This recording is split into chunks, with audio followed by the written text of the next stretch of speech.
कर्माणां जयनं जयतु शासनं जयनं जयतु शासनं जयनं जयतु शासनं। तेरा म्यूट कर दीजिए। हाँ जी हाँ। नहीं आएगा।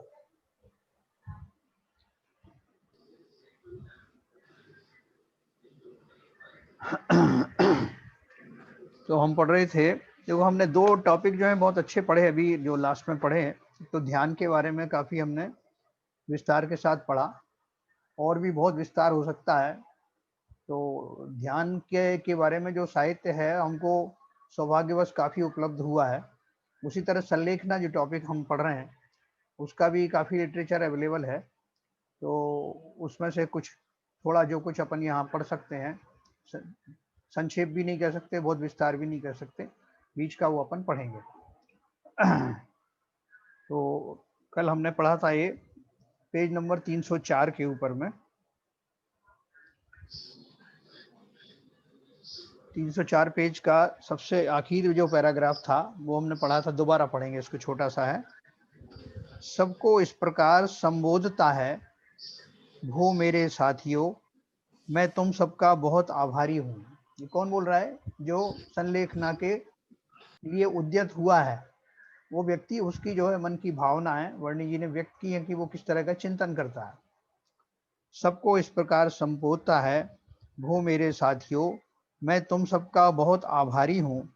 इस जीवन में आपने मेरी बहुत सेवाएं की हैं, उनके बदले में आपको देने को तो मेरे पास कुछ है नहीं, हाँ क्षमा चाहता हूँ। भाइयों, आपके हृदय में मेरे प्रति कोई राग या प्रेम भाव पड़ा हो तो उसे निकाल देना, क्योंकि मिलना और बिछुड़ना इस लोक का स्वरूप ही है। सदा के लिए कौन मिलकर रह सकता है? सराय के पथिकों की भांति यह सकल सम्मेल था, अब इसे भुला देना, याद रखने का प्रयत्न न करना। हम कहाँ से आए थे हमें स्वयं पता नहीं, अब कहाँ जा रहे हैं वो भी हमें पता नहीं। किन का साथ छोड़कर आए थे हमें स्वयं पता नहीं, आपका साथ छोड़कर अब किन किन का साथ पकड़ेंगे यह भी पता नहीं। और आप भी यह सब कुछ नहीं जानते, इसलिए सदा साथ बने रहने की भावना का आप भी त्याग करो, और हम भी इसे त्याग करके शांति की शरण में जाते हैं। प्रभु आपको भी शांति प्रदान करे। हमारी आप सबके प्रति क्षमा है, आप सब भी हमें क्षमा करना, है ना। ये इस तरह के जो भाव, जो सतर्क साधक है, जो भी होश हवास में है और ये जानता है कि उसका क्या, किस समय की क्या अवस्था चल रही है, कहाँ तक वो पहुंचा है, और अंतिम क्षणों में कैसा उद्बोधन उसको शोभित होता है, उसी तरह का यथा योग्य जो है वो संबोधन कर रहा है। उस संबोधन में दूसरों को सुनाने के भाव कम और स्वयं को सुनने के भाव ज्यादा, ना। वो अपने आप को तैयार कर रहा है, और ये शब्द तो उसके मुंह से सहज में निकल रहे हैं। मैं एक बात पूछना चाहता हूँ। हाँ बोलिए बोलिए। ये साधक इस समय तक मुनि अवस्था धारण कर चुका है? बाय एंड लार्ज तो यस। जब ये विचार आ रहे हैं, हाँ, बाय एंड लार्ज तो यस जो है ना, मुख्य रूप से जो समाधि जैसे जो है मुनि को ही होती है, लेकिन अपना जो गृहस्थ है, श्रावक जो है, वो भी काफी हद तक कर सकता है। तो श्रावक भी ऐसा बोल नहीं, सकता है। लेकिन उसको मुनि अवस्था, मुनि दीक्षा दी जाती है ना फिर, जब जिस समय संलेखना के भाव आते हैं उसमें। हाँ वो अपन तो पढ़ेंगे कोई ना अभी, कोई अभी उसका प्रोसेस पढ़ेंगे अपन, पूरा प्रोसेस पढ़ेंगे। अभी है नहीं। अच्छा ठीक है। तो देखिए, अब समाधि मरण का जो नंबर है, टॉपिक है 4 नंबर पे। नहीं, आपने जो अभी जो वक्तव्य दिया जी, वो तो मुनि का नहीं लगता है, जो अभी आपने पढ़ा है। नहीं मुनि संघ में हो सकता ना, मुनि संघ में एक मुनि जो है उसको हो रही हो और दूसरे अपने मुनियों को संबोधित कर रहा हो, ये संभव है ना। अच्छा अच्छा, हाँ नहीं आपने लिखा है ना। अच्छा हाँ अच्छा, समझ गया मैं। ठीक है हाँ, ठीक। वो भी हो सकता है। वो ओके भी ओके। अपने मुनि संघ में बोलों का उनका राग हो जाता है, आपस में संघ वालों का भी एक दूसरे के प्रति राग जुड़ जाता है, हाँ, तो वो उनको भाव तो आ ही है जाता ना, तो इसलिए वो संबोधित करते हैं, आप मेरे साथ रहे, आपने साथ निभाया, आपने जगह है। जगह सेवा मुझे की। सेवा की। इस तरह के भाव वहां भी हो सकते हैं। अब समाधि मरण चौथा नंबर है। ब्रजेंद्र बाबू जी का क्यों नहीं आ रहा है भाई वीडियो? बाबूजी उस समय नीरज को बुला रहे थे, कुछ प्रॉब्लम है उनके। हाँ, ट्राई तो कर रहे हैं। समाधि मरण के लिए तो आचार्य भी डेप्यूट करते हैं ना, किसी साधु दूसरे साधु को, खुद भी संभालते हैं, निर्यापक होते हैं। यस, हाँ, बिल्कुल सही। निर्यापक। तो अपन सब पढ़ेंगे भाई, मजा आएगा आपको बहुत। तो देखिए,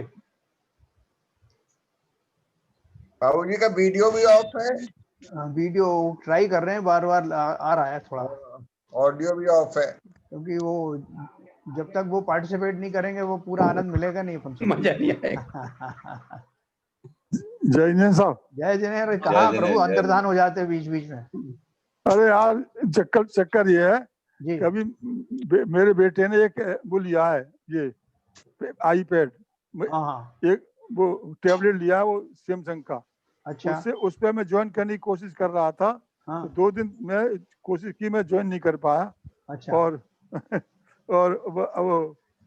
अब मैंने बच्चे से कह दिया, वो अपना ज्वाइन कर कोशिश कर रहा है ज्वाइन करने की। हाँ, मैं पुराने वाले आईपैड पर ही अब ज्वाइन किया है मैंने, तो अच्छा, अच्छा, वेरी सॉरी आप लोगों को मेरी वजह से। नहीं सॉरी नहीं, थोड़ा- आपकी प्रतीक्षा बढ़ गई। और नहीं ऐसा कुछ नहीं हम है। आगे नहीं बढ़ना चाह रहे थे, नहीं, क्योंकि जब तक कोई जो है बाबूजी पर्याय बदलने के चक्कर में हैं आईपैड। अरे अच्छा। भाई माफ करो भैया, माफ करो। हाँ, सही है। आईपैड से टैबलेट पे जा रहे हैं। हाँ, नहीं वो अच्छा है, उनका बेटा भी ज्वाइन करेगा अलग से ना। नहीं बेटे ज्वाइन नहीं कराएगा बेटा, हाँ, वो मैं अब मेरा आना हो रहा है ना अब यहाँ बॉम्बे। अच्छा, हो गई टिकट, हो गई आपकी? हाँ, अरे वाह, कब की है?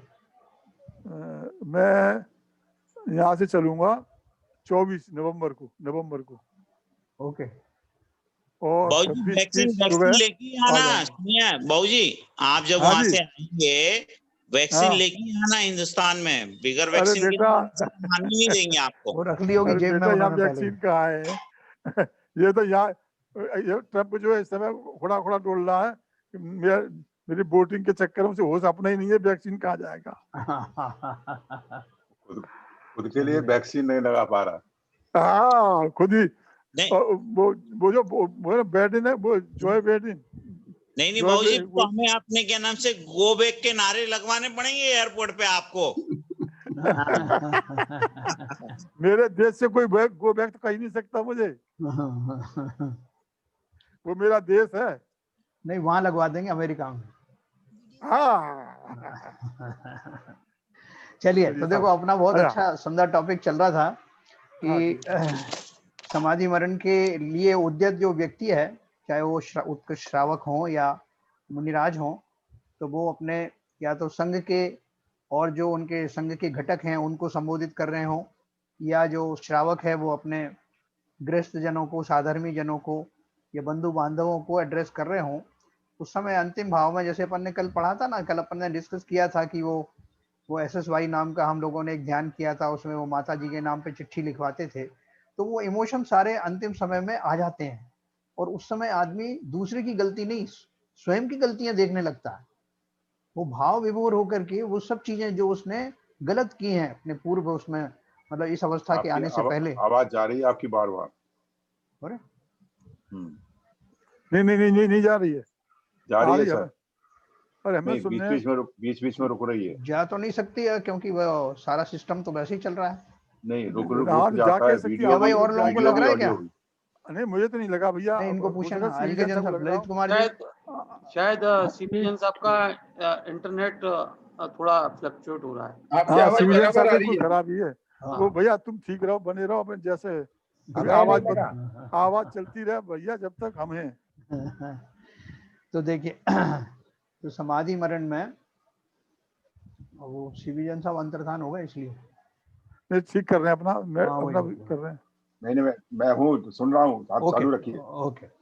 तो इस प्रकार सबके प्रति समता धार कर ज्ञान धारा में प्रवेश कर जाता है वह, है ना, जो अभी समाधि मरण करने के लिए उद्यत हुआ है। वो अभी अपन पढ़ने वाले हैं कि वो कितना बहादुर होता है, उसके अंदर में कैसे उस समय में अतिरिक्त निर्भयता आ जाती है, और वो पूरी तरह से अलर्ट होकर के और उस दशा को धारण करता है।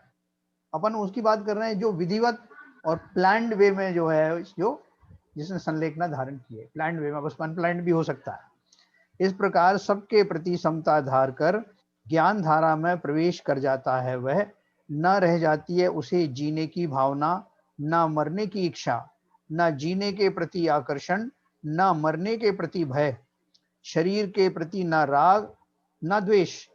वेतन देना बंद कर देता है अब वह इसे, अर्थात खाना पीना छोड़कर अपनी ओर से काष्ठवत त्याग कर देता है वह इसका, और देखता रहता है इसको भी उसी प्रकार जैसे कि जगत के अन्य पदार्थों को। रहे तो 6 महीने रह जाए, तो जाए तो भले आज चला जाए, है ना। ना रहने से कोई लाभ, ना जाने से कोई हानि। ऐसा तटस्थ भाव जीवन के प्रति भी, मृत्यु के प्रति भी, और उसके पहले के तो उसने सबसे क्षमाएं वगैरह धारण कर ही ली है। अब किस तरह के भाव चल रहे हैं देखिए। परंतु अलौकिक है यह पुरुषार्थ, मरण काल आने पर ही उसमें प्रकट हुआ हो यह, ऐसा होना संभव नहीं, क्योंकि मरण काल में लोगों की बुद्धि प्रायः भ्रष्ट होती देखी गई है। सारे भाई साहब इसी में समाधि मरण नाम का है ना, चैप्टर 4 नंबर अच्छा अच्छा अच्छा, 3 हाँ ठीक है, हाँ समाधि मरण का दूसरा वाला पैराग्राफ। परंतु हाँ। अलौकिक है यह पुरुषार्थ, मरण काल आने पर ही उसमें प्रकट हुआ हो यह, ऐसा होना संभव नहीं, क्योंकि मरण काल में लोगों की बुद्धि प्रायः भ्रष्ट होती देखी गई है। सारे जीवन की साधना पड़ी है इसके गर्भ में, जीवन भर नित्य किया गया कायोत्सर्ग का अभ्यास पड़ा है इसके मूल में। उस कायोत्सर्ग का जिसका उल्लेख की उत्तम तप के अंतर्गत अभ्यंतर तपों के प्रकरण में किया गया है।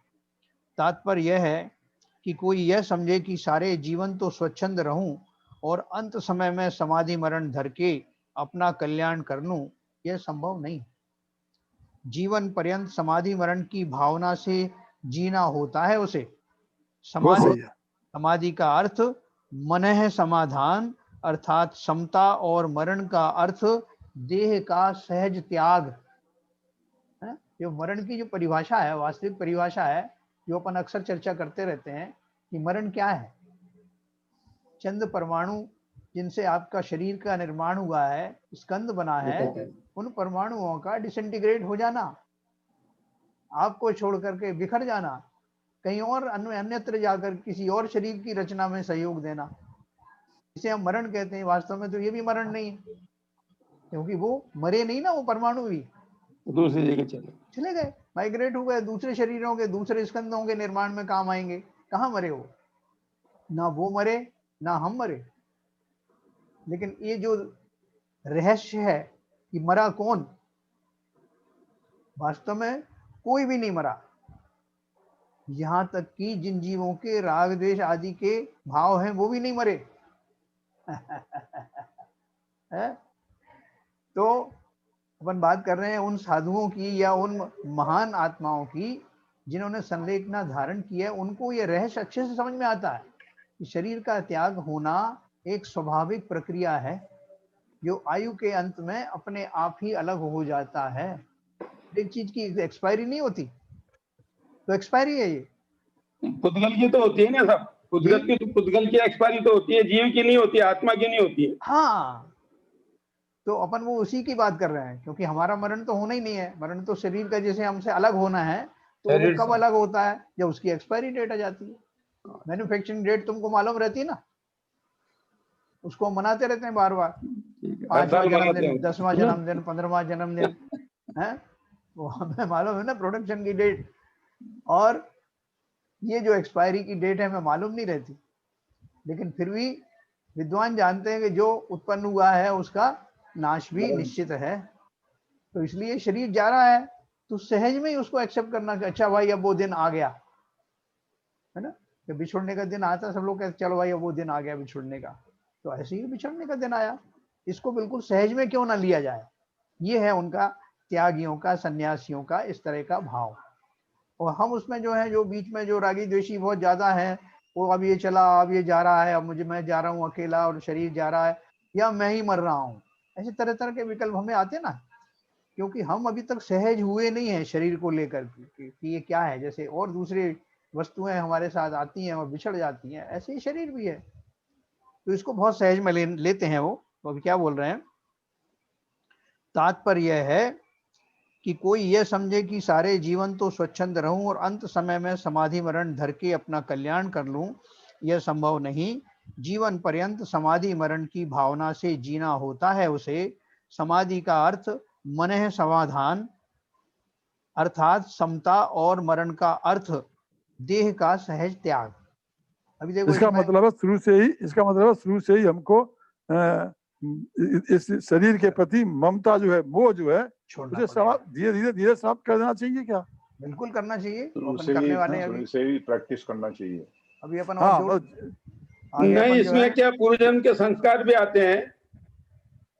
इसमें क्या है कि वो कई महिलाओं को मैंने देखा कि जीवन पर्यंत तो काफी रागद्वेषी रही, लेकिन लास्ट के 6 महीने में उनके भाव संस्कार उसके हो गए उसमें। हाँ, यही मैं कह रहा था, यही मैं समझ रहा था कि भाव कब वीतराग तक कब आ जाए, कब समदृष्टि जीव बन जाए, और समदृष्टि जीव बनने के बाद में उसे आत्मा का और देह का भेद विज्ञान पता लग जाए।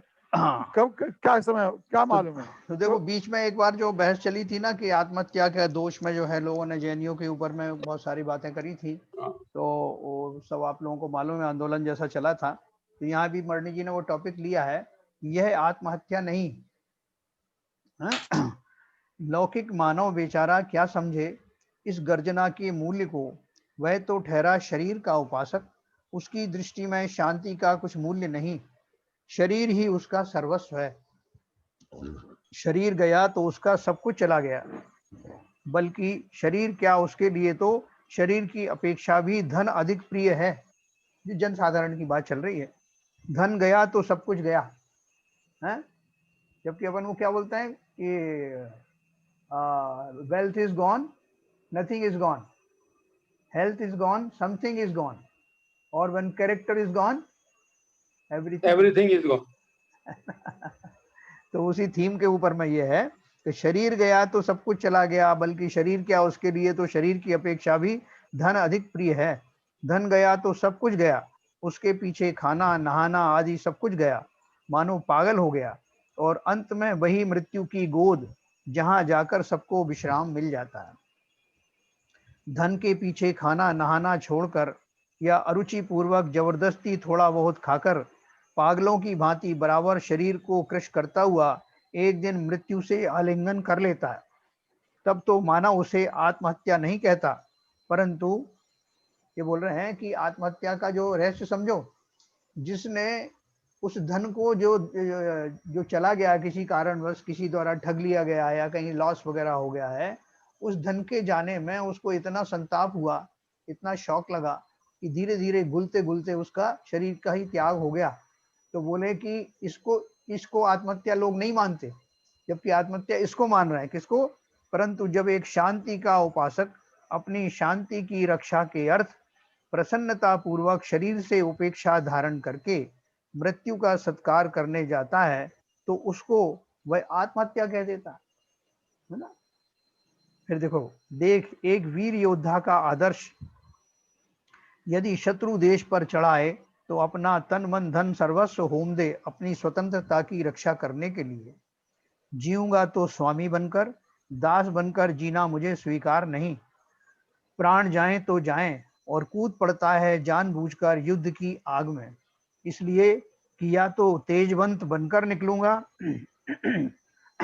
और या भस्म हो जाऊंगा। तब तो उसकी साहसपूर्ण क्रिया को आत्महत्या ना कहकर वीरता कहता है तू। परंतु एक शांति का उपासक योद्धा अपने शांति देश पर शरीर की शिथिलता के द्वारा किए गए आक्रमण का मुकाबला करने के लिए जब इससे युद्ध करने या सर्वस्व अर्पण करने जाता है, तब उसे आत्महत्या की उपाधि प्रदान कर देता है तू, है ना। तो उन्होंने दो तरह के एग्जाम्पल दिए ना आत्महत्या के। एक ने अपने शरीर को इसलिए गला दिया उस मोह में, उस तीव्र राग के कारण जो धन आदि के प्रति था, उसके जाते ही उसको इस तरह के भाव आए और शरीर मरण को प्राप्त हुआ क्रश होते होते। दूसरा एक योद्धा जाता है युद्ध में और वो भी अपना सब न्यौछावर करके आता है, उसे भी अपन आत्महत्या नहीं कहते। तो बोल रहे हैं कि यो संत ने अपना शरीर जो है बिना राग द्वेष के, बिना किसी अशांति के, बिना किसी से बैर किए अगर छोड़ दिया, तो इसे आत्महत्या क्यों मान रहे हो भाई।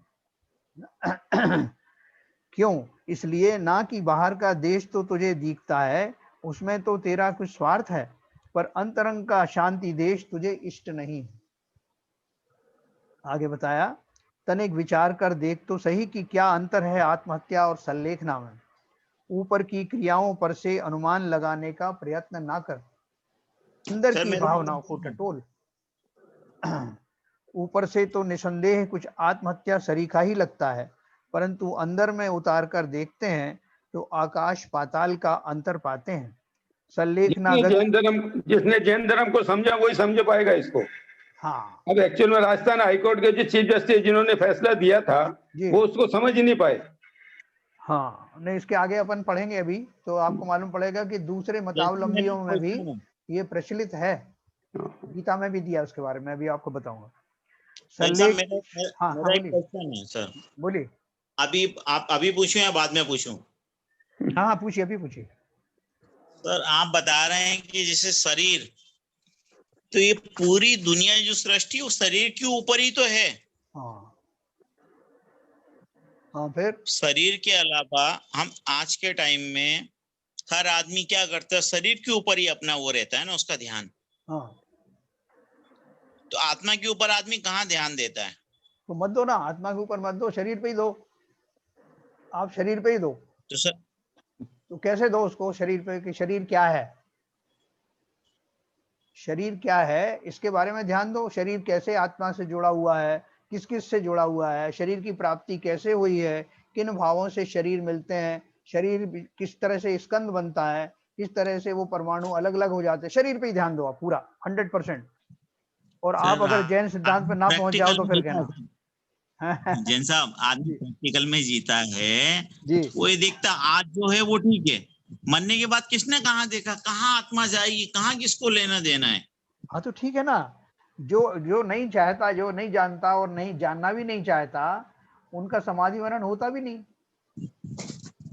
है ना। अपन तो उनकी बात कर रहे हैं जो इस बात को जानते हैं, जिन्हें इसके ऊपर श्रद्धान है, जिन्हें आत्मा को स्वरूप समझ में आ गया है, जो शरीर और उसकी दोनों का भेद विज्ञान करना जानते हैं, वही तो संलेखना लेंगे ना। नहीं, ये तो अपने आप को धोखा दे रहे हैं सर कि हमने साल मतलब 60 साल कुछ नहीं करा और 5 साल हमने भगवान की भक्ति करी और समाधि मरण कर लिया है, 70 साल में आके कर लिया, 50 साल में कर लिया। ये तो हमने अपने आप को धोखा करा है।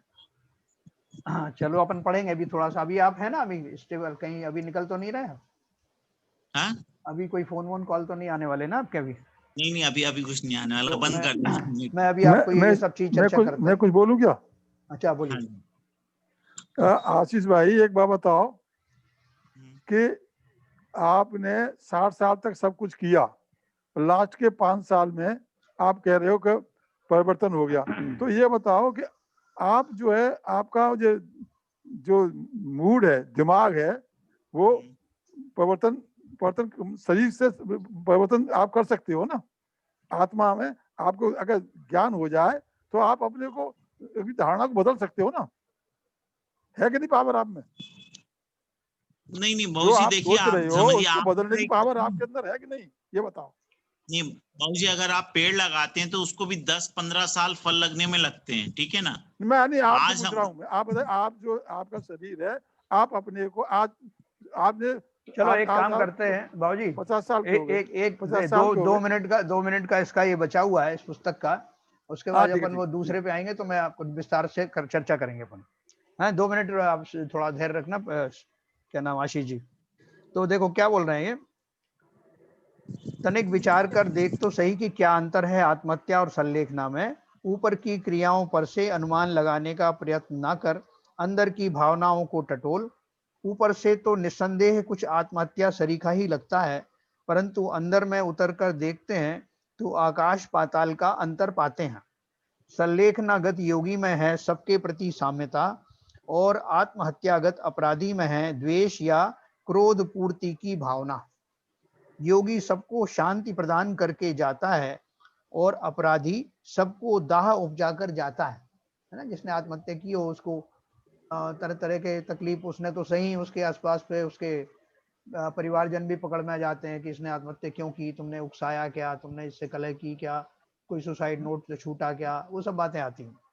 योगी के अंदर है शांति का सौम्य संवाद और अपराधी के अंदर है द्वेष की भड़कती ज्वाला, जिसमें स्वयं भड़ाभड़ जला जा रहा है। वह योगी के मुखमंडल पर है मुस्कान व आशा, और अपराधी के मुख पर है क्रोध व निराशा। इसीलिए नियम से योगी के आगे आने वाला जीवन तो होता है शांतिपूर्ण, और अपराधी का क्रोध तथा द्वेषपूर्ण योगी तो आगे भी पुनः शांति की साधना के प्रति ही झुकता है, और अपराधी क्रोध के वश पड़ा अपराधों के प्रति ही झुकता है। योगी के आगे आगे आने वाले जीवनों में बराबर शांति की वृद्धि होती है, और अपराधी के आगे आगे वाले जीवन में क्रोध की, मतलब आगे आत्महत्या करने के बाद भी वो उसके वो संस्कार जिनसे वो मरा था वो छूटते थोड़े हैं। इसलिए आत्महत्या करने वाला मर करके नियम से खोटी गति में ही जाता है। इसलिए बोला कि योगी के आगे आगे आने वाले जीवनों में बराबर शांति की वृद्धि होती है, और अपराधी के आगे आगे वाले जीवन में क्रोध की। योगी तो अपने प्रत्येक जीवन में शरीर को सेवक बनाकर अंत समय में संलेखना द्वारा उसका त्याग करता हुआ प्रकाश की ओर चला जाता है, और अपराधी अपने प्रत्येक जीवन में उसका दास बनकर अंधकार की ओर चला जाता है। 2 या 4 जीवनों के पश्चात ही योगी की साधना तो पूर्णता को स्पर्श कर लेती है, अर्थात वह तो पूर्ण शांत या मुक्त हो जाता है। पर अपराधी कषाय व चिंताओं के सागर रूप इस संसार में सदा गोते खाता रहता है। संलेखना शांति के उपासक की आदर्श मृत्यु है, एक सच्चे वीर का महान पराक्रम है। इससे पहले कि शरीर उसे जवाब दे, वह स्वयं उसे समता पूर्वक जवाब दे देता है, और अपनी शांति की रक्षा में सावधान रहता हुआ उसमें ही लय हो जाता है। ठीक है ना।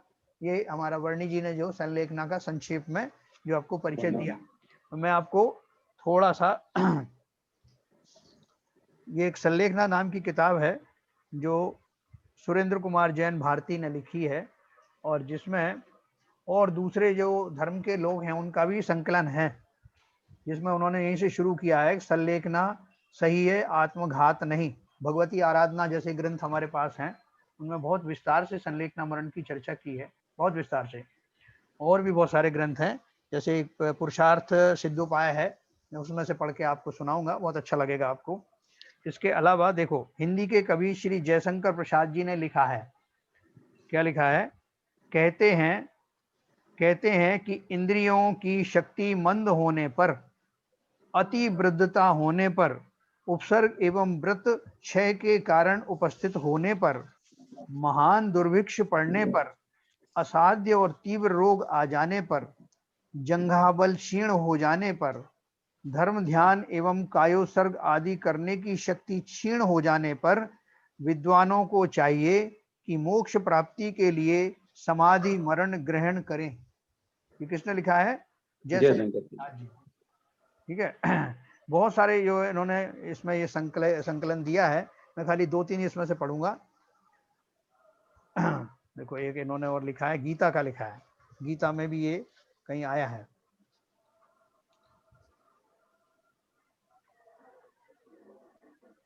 सर, ये भीष्म पितामह का जो अंत था वो क्या वो संलेखना कह सकता है? तो अच्छा क्वेश्चन है, बताओ भाई, सब लोग अपनी अपनी राय बताओ। भीष्म पितामह ने जो खुद ही अपने को आगे बढ़ के मृत्यु को वर्ण किया, अपनी मृत्यु का स्वयं ही उपाय बताया, और शरशैया पर पड़े रहे, और सब आते जाते लोग उनसे मिलते रहे, अपना अपना दुखड़ा सुनाते रहे, वो भी उस वेदना में को व्यक्त करते रहे। तो क्या उनकी ये संलेखना थी? नहीं, वो वास्तव में एक नहीं, कैसे नहीं? देखो, मैंने उसको क्वालिफाई किया। मैंने क्या क्वालिफाई किया उसमें? तरह तरह के लोग उनको पास आते रहे और युद्ध के हाल उनको सुनाते रहे, और वो उससे बहुत दुखी होते रहे। उन्होंने अपनी संवेदनाएं बताते रहे, जो उनके अंदर फ्रस्ट्रेशन था उस युद्धों को लेकर, जो टाला नहीं जा सका, तो सब उसको भी उन्होंने शेयर किया। इस तरह के राग द्वेष आदि भाव उनके सर्वत्र रहे, है ना। अब इसको अपन किस कोटि में डालेंगे? ये बात अलग है कि उनकी सुगति हुई बाद में, लेकिन ये जो तो मगर जैन साहब जी, जब वो सैया पे थे हाँ तो लोग जो भी आते थे कहते थे, उनको उन्होंने राग द्वेष के अलावा उन्होंने यही कहा हाँ कि आप धर्म के रास्ते पर रहो, हाँ धर्म के रास्ते पर ही चलो, अधर्म मत करो। ये तो बात उन्होंने कही है। हाँ मैं देखो तो जहाँ तक समझता हूँ ये उन्होंने संलेखना का ही रास्ता तय किया था। हाँ बोलिए हाँ, सब लोग थोड़ा अपने मैं विचार। भी एस विजन साहब से एग्री करता हूँ, इसलिए हाँ कि जैसे आपने पूरा देखा होगा जी लास्ट समय उन्होंने अपने जो पूरे जीवन भर जो भी उन्होंने गलत काम किया या उन्होंने देखते रहे, चीज हमें देखते रहे, उसमें बचते रहे, उस सब पर उन्होंने रिपेंट किया है, पश्चाताप किया है। हाँ तो जीवन में जो कुछ किया है उन्होंने उसके ऊपर गहर निश्चित करके उस पर पश्चाताप करके उन्होंने कहा मैंने जीवन भर ऐसा काम किया और मैंने सही रास्ता मेरा क्या था उस समय, ये तो उनको वो था, क्या नाम है, राष्ट्र के प्रति मृत्यु का वरदान था। नहीं वरदान था, राष्ट्र के प्रति प्रेम था, इसीलिए राष्ट्र के लिए उन्होंने अब तक जिया। वैसे वो नहीं जीते, वो उससे उन्होंने बताया है, स्पष्ट बताया है, इसलिए मैं तो संलेख नहीं मानता हूँ। ये व्यवहारिक रूप से था ये सारा उनका जो भी था, लेकिन आत्मा के रूप से कुछ भी नहीं था। ये आत्मा के रूप से नहीं माना जा सकता। व्यवहारिक रूप से जरूर उन्होंने अच्छे कार्य किए लास्ट में, और लोगों को संतावना दी और लोगों को बताया, धर्म का रास्ता बताया, और राष्ट्र के प्रति वो समर्पित थे, इसलिए वो मृत्यु भी नहीं ले सकते थे जब तक ये सुनिश्चित ना कर लें कि राज्य अच्छे हाथों में जा रहा है। वो बात सब सही है, लेकिन उन्होंने अपने कल्याण के, आत्मा कल्याण के लिए उन्होंने ध्येय ध्यान और वो सबका, वो उसमें कोई कहीं कोई नहीं मिलता है कि वो अपने कल्याण के लिए कुछ नहीं किया उन्होंने, अपनी आत्मा के पॉइंट बहुत अच्छा आत्मा में तो मोह भरा हुआ था, तभी तो उन्होंने मृत्यु के रास्ता बताया, समता के भाव आए, तभी तो देखिए बाबूजी देखिए अंत में वो कृष्ण जी को कहते हैं कि आप क्या कहते हैं, आपने मेरा वध करने का सोचा था और आपने मेरा वध नहीं किया, मुझे छोड़ दिया, अच्छा किया। आज मुझे अपना आत्मा से ही उन्होंने बोला है, आज मुझे प्रायश्चित करने का मौका मिला है। मैं प्रायश्चित होके, और फिर अंत में अपनी उनसे अर्जुन से बोलते हैं कि मुझे प्यास लगी है, पानी पिला दो। मैं ये पानी नहीं पीऊंगा, मुझे गंगा चाहिए। फिर गंगा माँ आती है, माँ से भी उन्होंने प्रायश्चित किया, माँ से भी बोला मैंने आपको जो कष्ट दिए हों उसके लिए मैं क्षमा चाहता हूँ। देखो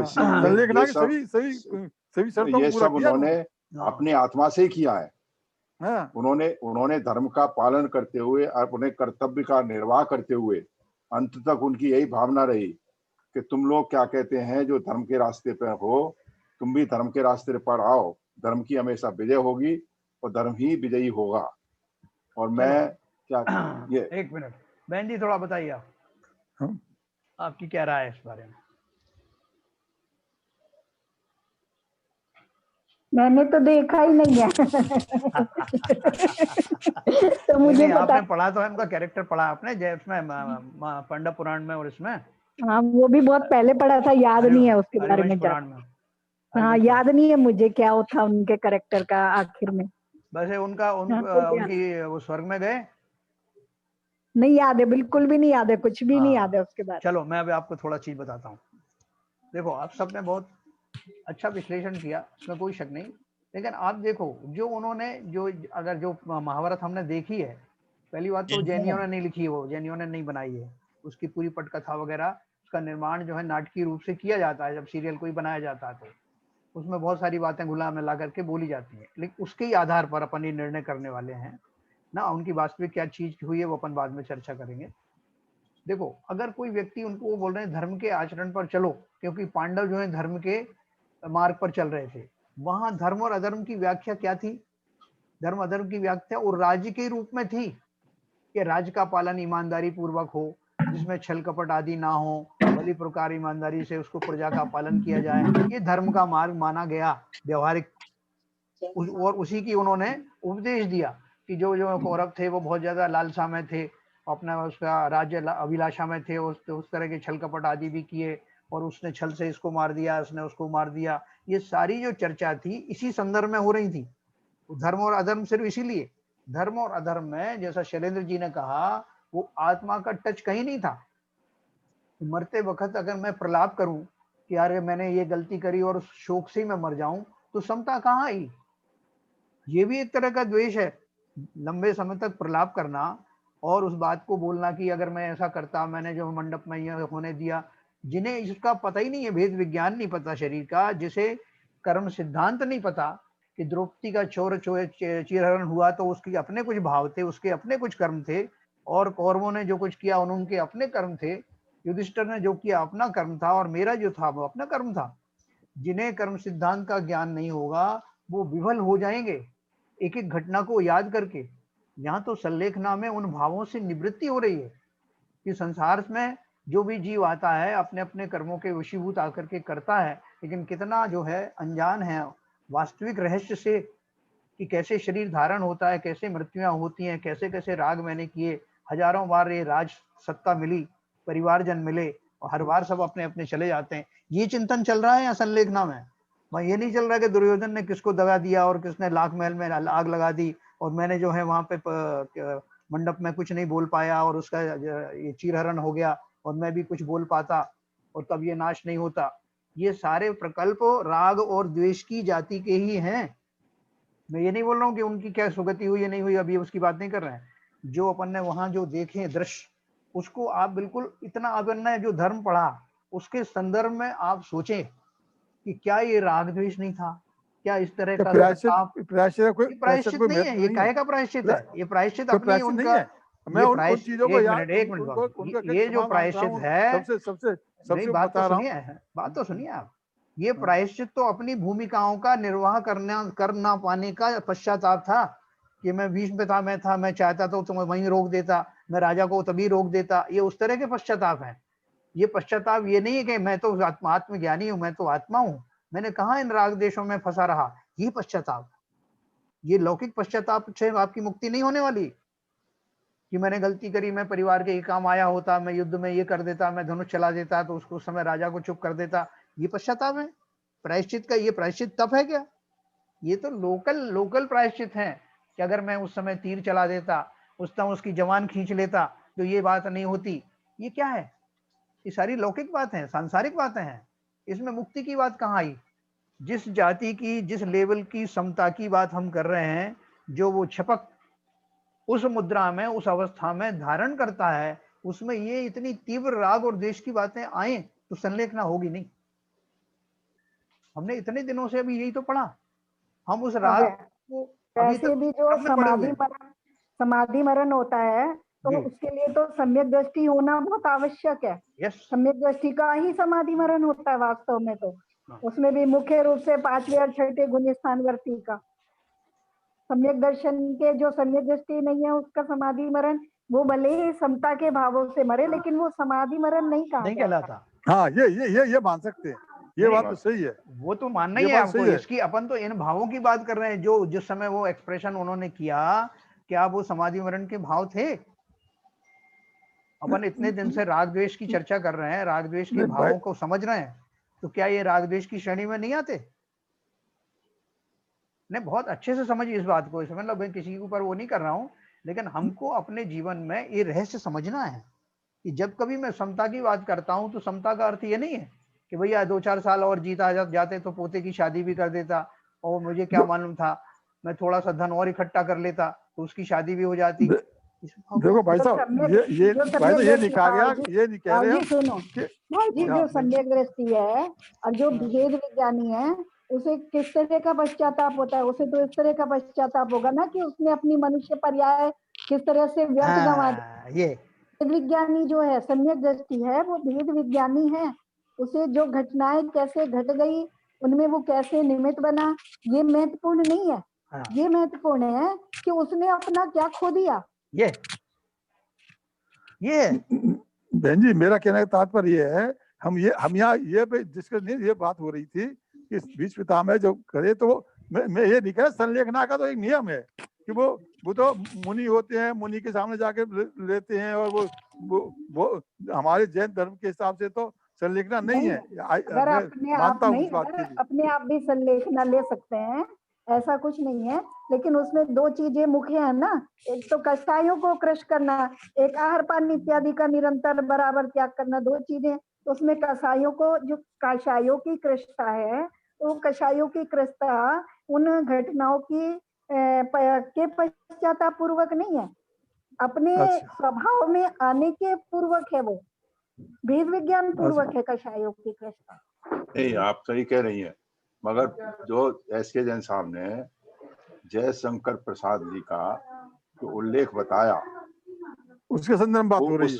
उस उल्लेख के संदर्भ में हमने बोला था, ये क्या नाम है, जो क्या कहते हैं 20 पितामह ने बोला। आप अपने जैन सिद्धांत के बारे में बात करते हैं तो वो तो कहीं नहीं लगता है। नहीं, जयप्रकाश जयशंकर प्रसाद जी ने तो यही बोला, वो कहाँ अलग करके बोला। मैं फिर से सुनाता हूँ आपको। इंद्रियों की शक्ति मंद होने पर, ये कंडीशन बताई है संलेखना धारण करने की। इंद्रियों की शक्ति मंद होने पर, अति वृद्धता होने पर, उपसर्ग एवं व्रत क्षय के कारण उपस्थित होने पर, महान दुर्भिक्ष पड़ने पर, असाध्य और तीव्र रोग आ जाने पर, जंगावल क्षीण हो जाने पर, धर्म ध्यान एवं कायोसर्ग आदि करने की शक्ति क्षीण हो जाने पर विद्वानों को चाहिए कि मोक्ष प्राप्ति के लिए समाधि मरण ग्रहण करें। इसमें कहाँ ये बात आई? इसमें तो वही बात कही ना जो बहन जी ने और मैंने कही।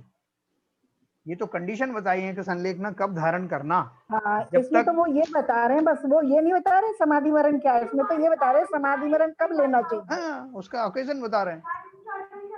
जब तक इनमें से कोई चीज ना हो और शरीर संयम धारण करने के योग्य हो, तब तक आपको समाधि मरण लेने की जरूरत नहीं, क्योंकि इसी शरीर से अगर आप संयम साधना कर रहे हैं तो मरने के बाद कौन सी गति में जाओगे पता नहीं है। इसलिए भरपूर लाभ लेना इस सधे हुए शरीर का, जिसको आपने इतने दिन तक इस लायक बनाया कि वो तप तपस्या में का अभ्यस्त हो गया, तो उसको आप ऐसे ही छोड़ देंगे क्या? आखिरी दम तक कोशिश यही करते हैं। औषधि आदि भी ली जाती है इसको अपने उसमें रखने के लिए, औषधि छोड़ी नहीं जाती। जरा भी जीवित रहने की आशा है कि अगर जीवित रह सकता है शरीर, संयम के काम आ सकता है, तो उसका बचाव का प्रयत्न किया जाता है। लेकिन जब सब तरह से अवश्य हो जाता है तब ये धारण किया जाता है। उसकी कंडीशंस बताइए सब। देखो बहुत अच्छे से समझना अपन को, ये अपन को कोई वाद विवाद नहीं है, अपन समझने की कोशिश कर रहे हैं। किसने पूछा ये क्वेश्चन? बीज पितामह का बहुत अच्छा क्वेश्चन पूछा, आशीष ने। हाँ, आशीष ने पूछा या संजय ने पूछा? संजय। तो देखो ये कितनी बढ़िया बात है कि हमको ये रहस्य समझ में आ गया कि वास्तव में प्रायश्चित तब किसे कहते हैं। वास्तव में अंतिम समय की जो समता है, समता का स्वरूप एक ही तरह का होता है, अलग अलग नहीं होता, चाहे अंतिम समय का हो चाहे पहले समय का। जिसे हम समता कहते हैं शास्त्रों के हिसाब से, वो समता एक ही प्रकार की है। भले ही इसका लौकिक रूप थोड़ा अलग हो सकता है। अपन लोग कहते हैं भैया थोड़ा समता में रहो, मतलब क्रोध फिलहाल के लिए त्याग दो, वो हम उसको समता, उसको भी समता बोल देते हैं। लेकिन जो वास्तविक समता है, जो योगी की अपन बात कर रहे हैं, जो दूसरों को संबोधित कर रहा है, मर रहा है वो स्वयं, लेकिन दूसरों को संबोधन करने का जिसमें साहस हो, वो कैसा होगी उसकी समता? पहले तो खुद ही समाधान होगा ना वो, तभी दूसरों को बोल सकता है इतना जो है वो निर्भय हो करके। वरना तो मरने के समय पे मृत्यु शैया पर पड़ा हुआ जीव कितना दयनीय दीन हो जाता है, कितना भयक्रांत हो जाता है, वो क्या दूसरों को संबोधन देगा? जी बोलिए, शैलेंद्र जी बोल रहे। अनम्यूट करो पहले, अनम्यूट करो पहले। हाँ, वो अपनी मृत्यु से बंधे हुए थे और वो जब तक मृत्यु प्राप्त नहीं कर सकते थे, जब तक हस्तिनापुर का राज्य एक सुरक्षित हाथ में नहीं चला जाए, तो वो एक तरीके से उसमें थे, मतलब उनका नियम में थे, मतलब जो व्यवहारिक नियम है। हाँ। तो वो उसके लिए उन्होंने वो जब तक वो वेट करते रहे मृत्यु का, उनका जो अपने वचन के लिए वो जो वचन लिया था, उन्होंने व्यवहारिक वचन लिया था, उस वचन से बचते हुए इसलिए उन्होंने वो मृत्यु सैया पर पड़े रहे। मृत्यु उन्होंने कि मैं अपनी मृत्यु जब मरूंगा जब हस्तिनापुर सुरक्षित हाथों में चला जाएगा। एक तो वो था, दूसरा उन्होंने पूछने आए थे उनके जो प्रिय शिष्य थे कि आप कैसे मरोगे, तो उन्होंने भेद बताया कि शिखंडी जब सामने आएगा तो मैं उसके ऊपर तीर नहीं चलाऊंगा। और ये सारी जितनी भी प्रक्रिया थी आप देखो, ये सब राग द्वेष से पूरी भरी हुई थी। इसमें कहाँ राग द्वेष की कमी थी? पूरा जो महाभारत जो ग्रंथ है, ठीक है सही कह रहे हैं, वस्तु व्यवस्था उसी से भरी पड़ी है। वो तो बात सही है, वो तो बात सही कह रहे हैं। हम उसमें कहाँ समता ढूंढ रहे हैं? उसमें समता है नहीं। बिल्कुल सही कह रहे, बिल्कुल सही। वो जैन धर्म के हिसाब से तो संलेखना है ही नहीं जी। और वो आप सही कह रहे हो। हम तो समझ रहे थे उनके जो लास्ट में जो हो रहा था कि शायद प्रायश्चित कर रहे हैं ये, तो वो हमारे दिमाग में था, इसलिए हमने इस बात को इस तरह से मोड़ा कि वो प्रायश्चित को मान करके अपन जब संलेखना के उसके सॉरी प्रायश्चित तप के बारे में फिर से पढ़ेंगे ना, जब अपन ये किताब शुरू करेंगे एक एक करके, तो ये सारी भ्रांति हमारी दूर होंगी। विनय तप क्या है, विनय क्या है, प्रायश्चित क्या है, प्रायश्चित तप क्या है ना। और कैसा अद्भुत चीज है। हम तो उसको सब बहुत सारी चीजें लोकल टर्म्स जानते हैं ना, तो उनको लोकल में घटित कर देते हैं। तो वैसा नहीं करना, वो भूल नहीं करना है अपन को, अपन अच्छे से समझना अपने को अपनी भूमिका में। तो देखो इसमें जो है ना एक बहुत बढ़िया पुस्तक है ये, पुरुषार्थ सिद्धोपाय, आचार्य अमृतचंद्र जी ने लिखी एक छोटी सी पुस्तक है, वो पूरा जो है चारित्र के ऊपर ही है। तो इसमें संलेखना के बारे में जो दिया है, हमारे पास अभी 10 मिनट है, मैं उसमें आपको सुनाता हूँ। मरण 2 प्रकार का होता है, पहला नित्य मरण और दूसरा तद्भव मरण। आयु श्वासोच्छ्वासादिक 10 प्राणों का जो समय समय पर वियोग होता है उसे नित्य मरण कहते हैं। क्या हमारी रोज आयु घट रही है ना, और हमारा शरीर भी क्रश होता जा रहा है। तो ये मरण कौन सा है, जिस समय से जीव का जन्म होता है उसी के साथ में मरण भी शुरू हो जाता है। अब उत्सव मनाते हैं ना, ये बोल रहे हैं किससे आवाज आ रही है, म्यूट कर रही है। अच्छा, तो जिस समय जो है जीव का जन्म होता है, देह का मरण भी उसी समय से शुरू हो जाता है, चोकिंग भी शुरू हो जाती है ना। खाली वो उसको हम क्रम से इतना संक्षेप में होता है, हमें पता भी नहीं चलता। शरीर क्षीण होने लगता है, जिसे हम यौवन अवस्था बोलते हैं, उस समय बढ़ता हुआ तो दिखाई दे रहा है, लेकिन शरीर की जो एक्सपायरी है वो तो बढ़ रही है ना। 2017 में किसी चीज मैन्युफैक्चर हुई मेडिसिन, और 19 में जो है वो एक्सपायर हो गई, तो बीच में वो कहीं रुकी क्या एक्सपायर होने से? हर क्षण उसके परमाणु जो है एक्सपायरी की तरफ बढ़ रहे हैं। तो इसलिए देखो वो पहली तरफ का कौन सा बताया ना, नित्य मरण।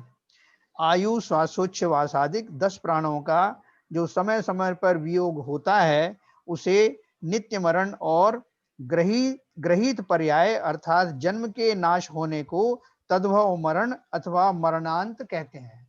जब लास्ट में जब शरीर छूटता है, इस मरणांत समय में संलेखना का चिंतन इस प्रकार करना चाहिए। देखो ये हमारे काम की बात, इस प्रकार चिंतन करना चाहिए कि इस मनुष्य देह रूपी देश में अणुव्रत रूपी व्यापार करके जो धर्म रूपी धन कमाया है उसे परलोक रूपी देशांतर में ले जाने के लिए संलेखना ही एकमात्र आधार है।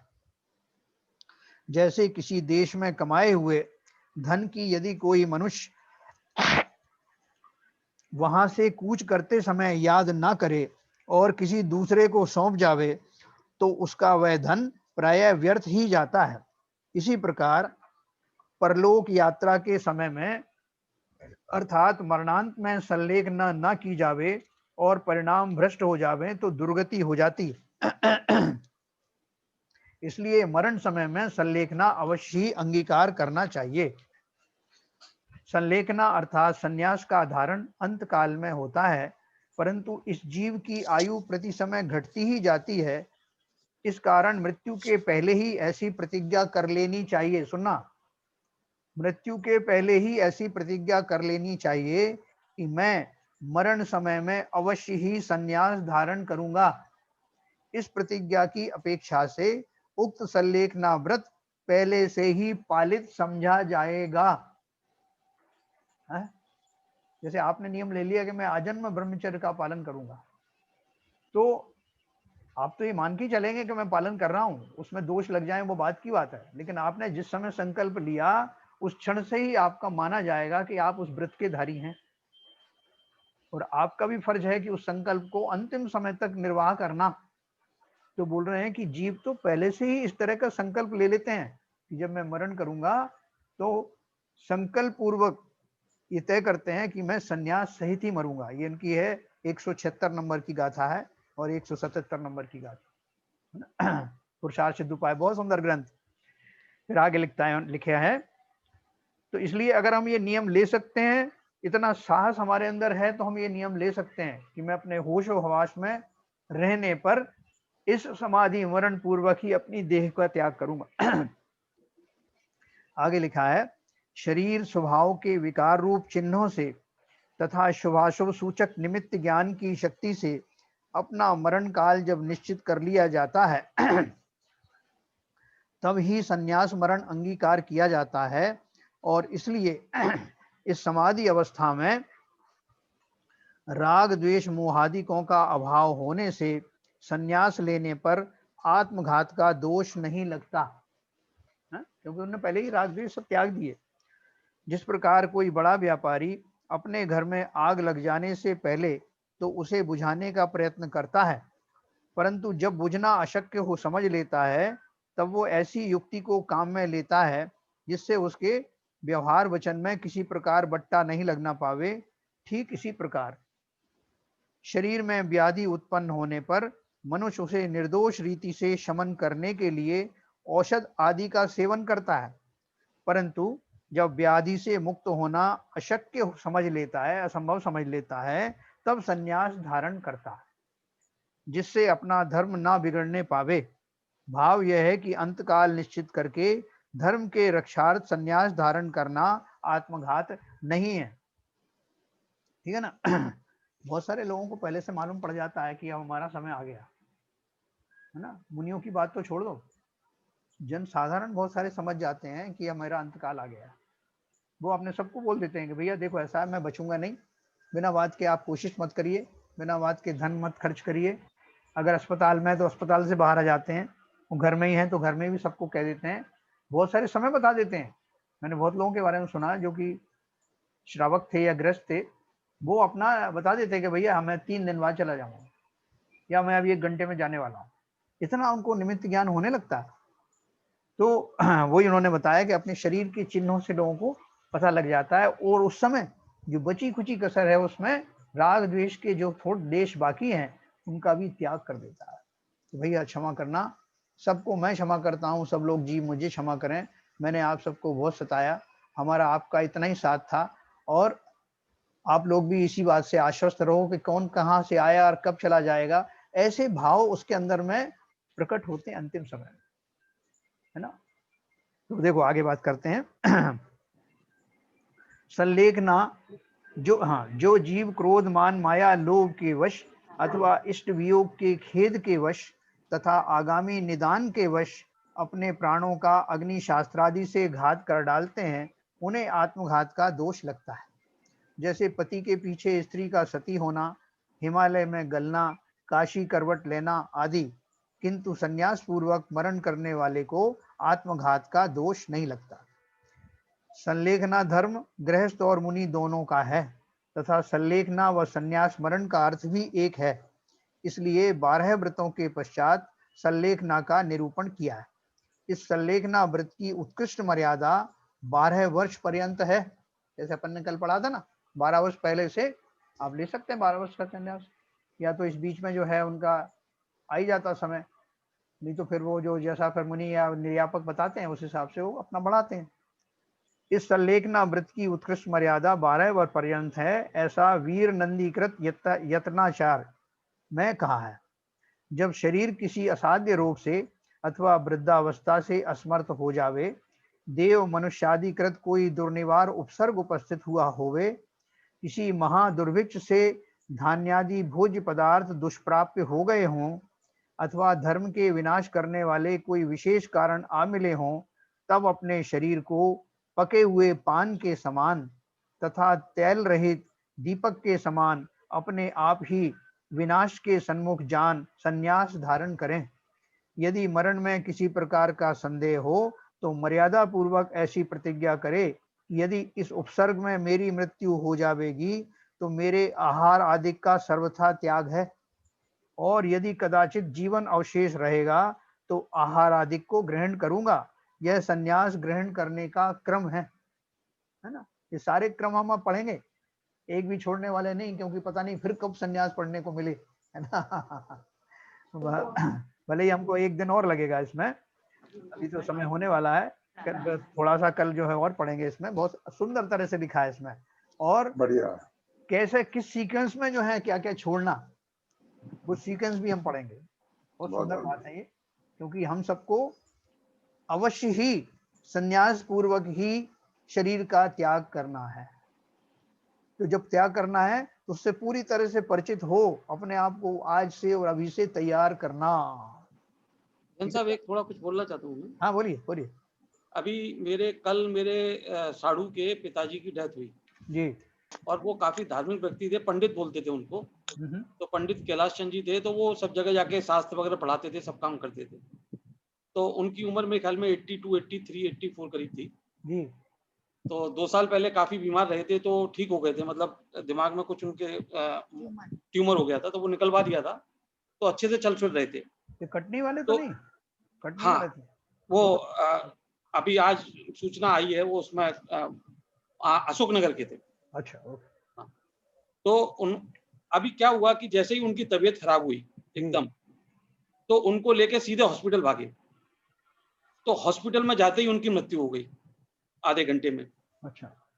तो मेरे को इससे, और जैसे मेरे पिताजी ये जो अभी जीवित हैं, तो उन्होंने मेरे को आज से 10 से 12 साल पहले ही बोल दिया है कि मेरी यदि ऐसी पोजीशन हो तो मेरे को सीधे आप हॉस्पिटल लेके मत भागना, आपको जो भी है घर पे ही बुला के देख लेना। और मतलब उनका कहने का ये है कि जब यदि अंतिम समय में जब वो पंडित व्यक्ति थे, कुछ उस समय उनसे कुछ त्याग करवा के और उनको कुछ जाप वगैरह करके उस समय यदि मृत्यु होती थी तो ज्यादा उचित होती थी। तो हम ये कहने का मतलब ये है कि जब जीर्ण शीर्ण आदमी की अवस्था हो और उसको इमीडिएटली जैसे हॉस्पिटल लेके भागना नहीं चाहिए, क्योंकि उससे जो उस टाइम में के जो भाव उसके थोड़े बहुत उसके उसमें थोड़ी चैतन्यता रहती है, तो उस टाइम में उसको कुछ त्याग करा सकते हैं, भाव चेंज हो सकते हैं, वो उनसे बात कर सकते हैं। तो ये मेरा कहना है कि तो मेरे को बड़ा बुरा लगा कि उनकी मृत्यु इतने ज्ञानी और धर्मी व्यक्ति थे, लोगों को सिखाते थे, और उनकी मृत्यु हॉस्पिटल में जाने के 2 घंटे बाद हो गई। तो वो 2 घंटे यदि घर पे ही रहते थे तो बहुत कुछ हो सकता था, उनसे कुछ त्याग कराया जा सकता था। वैराग्य के भाव आए थे। देखो इसमें जो ना आपने बहुत बढ़िया बात करी, इसका अर्थ क्या है कि न केवल उस व्यक्ति को जिसको की संलेखना लेनी है वो उसको जागरूकता और अभ्यास आवश्यक है, बल्कि उसके परिवारजनों को भी कम से कम इन सब का ज्ञान होना चाहिए। इसलिए अपन चाहते हैं कि पूरा परिवार ही शिक्षित हो, धर्म की शिक्षा सबको मिले, और जिस काल में इसलिए हमारे लिए वो काम आएंगे। उनको बेचारों को पता ही नहीं, अब जिसका ट्यूमर ही हो गया और जिसको अंतिम समय आ गया अस्पताल, उसका क्या करने वाला है? नहीं, सब उन्होंने ये कहा कि ट्यूमर ठीक हो गया था और सब ठीक ठाक थे, और परिवारी जन तो इस आशा से लेके गए थे हॉस्पिटल कि वो ठीक हो जाएंगे। उनको क्या मालूम था कि आधा घंटे में उनकी डेथ हो जाएगी। हाँ, वो ऐसा अनजाने में होता है, देखिए जब परिवारी जन होते हैं तो कोई गारंटी नहीं है कि वो ठीक होंगे ही नहीं। हाँ, बराबर है। तो उस भावना से लेके गए, ऐसा कैसे हो सकता है? अब नहीं लेके जाएं तो लोग कहेंगे लोकाचार में कि देखो साहब घर में ही पड़े रखा उनको, और वो हॉस्पिटल भी नहीं ले गए, घर में ही डेथ हो गई उनकी। तो ये बड़ा सब तरह की दुविधाएं होती हैं। देखिए ये बड़ा क्वेश्चनेबल क्वेश्चन है। It is not that easy to decide. इस पर ये डिपेंड करता है कि आपका परिवार जो है, नहीं उस समय क्या परिस्थिति बनी है, परिस्थिति में कौन लोग उसके पास हैं, वो क्या सोच रहे हैं, उनकी मानसिक स्थिति क्या है, और उनकी जो मृत्यु है उसका किस तरह से पहले से लिखा हुआ है कि भाई इनकी मृत्यु इस तरह से होगी। ये सब संलेखना भी जिसको मिलनी है वो भी भव्य जीवों को ही मिलती है साहब, हर किसी को नहीं मिल सकती। बिल्कुल सही कहा आपने, ये भी पॉइंट है, बिल्कुल पॉइंट है। ये सही कह रहे हैं। कुछ बोल रही हैं? सीपी जन साहब बिल्कुल सही बोल रहे हैं, क्योंकि घर वालों को बहुत प्रेशर रहता है कि इमीडिएटली लेके भाग रहे हैं, बिकॉज ऐसा रहता है ना कि पूछेंगे भाई क्यों नहीं लेके हॉस्पिटल ले जाते। नहीं, ये डिपेंड करता है कि आपके परिवार का कोई भले ही ना पूछे, आप अपने आप से ही पूछेंगे मैं क्यों नहीं ले गया उनको, मैं ले जाता तो हो सकता है बच जाते। हाँ, बिल्कुल आप सही भाई साहब। देखिए हमारा जो मोह राग द्वेष जितना रहता है कि हमें कंपल्स करता है, उस समय हमारी दिमाग की स्थिति क्या होती है, और जो भव्य आत्मा क्या कहते हैं संलेखना से जाने वाली है, तो वो संलेखना से ही जाएगी। अभी ना हमारे मौसा जी हैं, वो कोई पंडित भी नहीं थे, पर विचारों से बड़े शांत थे, निर्मल थे। तो ऐसे अभी 85 इयर्स के थे, तो उन्होंने मतलब उनको ऐसे लगा कि अब क्या करूंगा, फिर उनकी थोड़ी तबीयत ठीक नहीं, मतलब ऐसे बीमार नहीं थे, फिर उन्होंने सब त्याग करना शुरू कर, मतलब उनका बेटे की डेथ हो गई थी तो बेटी ही देख रही थी, तो जो उनकी बेटी की बेटी थी वो मतलब काफी यंग है, छोटा सा बेबी है उसका, लेकिन वो बड़ी ज्ञानी थी, तो उसने नाना जी की बजाय उनको भव्य जी कहना शुरू कर दिया, और भैया जी लोग ने भी संबोधा, और उन्होंने 10 दिन से मतलब एक गृहस्थ हमारे जैसे ही, फिर उन्होंने काफी त्याग करे, फिर 4 घंटे, फिर पता नहीं भैया जी लोग को समझ गया होगा, 4 घंटे थे दमोह में, अभी निर्भय सागर महाराज जी हैं, तो उनके पास ले गए, तो उन्होंने काफी त्याग करा के उनका मतलब जो समाधि मरण है ये करा दिया। 4 घंटे में उनने ओम, और वो बच्ची की इतनी तारीफ करी महाराज जी ने, उसने बहुत अच्छे से संबोधा।